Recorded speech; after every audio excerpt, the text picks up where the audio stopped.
नमस्कार मित्रांनो, तर काय म्हणता. तर आज स्वातंत्र्य दिनानिमित्त आलतो व शाळेमध्ये म्हटलं चला जाऊन येऊ दे शाळेमध्ये. तर तो कार्यक्रम आटपला आणि दुसऱ्या शाळेमध्ये पोचलो. ते म्हणजेच आपली तीन प्राथमिक शाळा, ते म्हणजेच आपली 1ली ते 4थीवाली शाळा. मित्रांनो, खूप आठवणी जुळल्या मित्रांनो या शाळेमध्ये. हे ते ग्राउंड आणि हे ते शाळा, याच्यामध्ये जे केलेली मस्ती, याच्यामध्ये ते केलेली मित्रांसोबत डवापार्टी, मित्रांनो सगळं आठवण येते जेव्हा या ग्राउंडवर मी पोचलो, जेव्हा या शाळेमध्ये पोचलो. याच्यासमोर एस के कॉलेजच्या मित्रांनो बघू शकता आणि तिथंच रॅली आहे.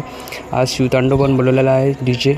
आणि रॅली जी म्हटलं म्हणजे एक 500 फूट तिरंगा, जो की तुम्ही बघू शकता मित्रांनो. तर मित्रांनो, तुम्हाला एक गोष्ट सांगायची राहिली, ते म्हणजे आपलं एक सरप्राईज आहे मित्रांनो, जे की बनवण्यासाठी खूप दिवस लागलेले आहे मला.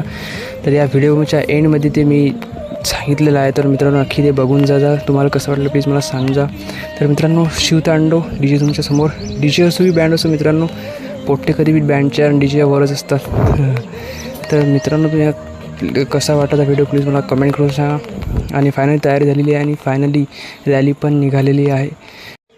मित्रांनो, तुम्हाला स्वातंत्र्य दिनानिमित्त हार्दिक शुभेच्छा. मग आलो मंदिरामध्ये, गजानन महाराजच्या मंदिरात येताच या दोघांचे पण पाय दुखायला लागले. ते मित्रांनो, तिला म्हटलं चला लवकर.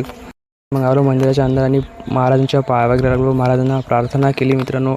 आणि मित्रांनो, हे ते सरप्राईज मी काढलेली पेंटिंग, खूप दिवस लागलेले मित्रांनो हे पेंटिंग्स काढण्यासाठी. प्लीज मला कमेंट करून सांगा हे पेंटिंग कशी काढली मी आणि तुम्हाला आवडली की नाही ते पण सांगा मित्रांनो. जर याचा तुम्हाला व्हिडिओ पाहिजे असेल तर माझा व्हिडिओ यूट्यूबवरती आहे, मी कमेंटमध्ये नाव टाकून देईन माझ्या चॅनलचं. छत्रपती शिवाजी महाराज की जय. तर मित्रांनो, भेटूया पुढच्या व्हिडिओमध्ये.